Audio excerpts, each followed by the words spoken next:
সৌম্য সরকার batting করেছেন granite পাথরের উপর। নিজেকে ফিরিয়ে আনতে ঠিক যেটা করা যায় আর কি, তার সবগুলোই করেছেন।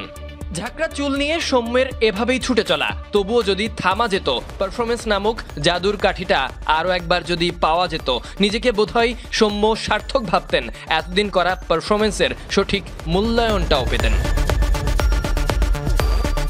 মিরপুরের সেন্টার উইকেটে দুইখানা গ্রেনাইট পাথর নিয়ে হাই স্পিড মেশিন দিয়ে ব্যাটিং করেছেন। মূলত গ্রেনাইট এই পাথরে ব্যাটিং করার কারণ পেসারদের উচ্চ গতির সাথে অ্যাডজাস্ট হওয়া। তথ্য মতে এই পাথর আগ্নেয় শিলা, যেটা নাকি শুধুমাত্র পৃথিবীতেই পাওয়া যায়, সৌরজগতের আর কোনো জায়গায় পাওয়া সম্ভব নয়। প্রয়োজন বিশেষে অনেকেই এই পাথরকে চেনেন কিংবা জানেন। ক্রিকেটে এটার ব্যবহার হয় ব্যাটিং করার সময়।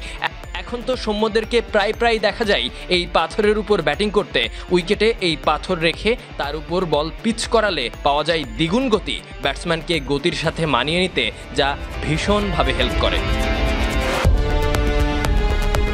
দারুণ ব্যাটিং করছেন সৌম্য। ভিন্ন ভিন্ন পরিস্থিতিতে জাতীয় দলে জায়গা করে নেওয়া সৌভাগ্যবান ক্রিকেটার সৌম্য সরকার। তবে ব্যাট সেই কবেই হাসা বন্ধ করে দিয়েছে।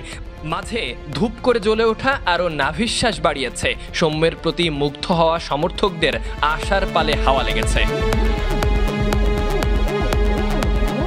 টি-20 ক্রিকেটারদের নিয়ে চলছে আলাদা অনুশীলন, যেখানে আছেন সৌম্য সরকার। চেষ্টা করছেন নিজেকে প্রমাণ করার। দারুণ কিছু শট খেলেছেন, যে শটগুলো দেখার অপেক্ষায় এখনও বসে থাকে সমর্থক থেকে নির্বাচকেরা। এজন্যই বোধহয় সৌম্যকে দীর্ঘ সময় ধরে জাতীয় দলের সঙ্গী করেই পথ চলা।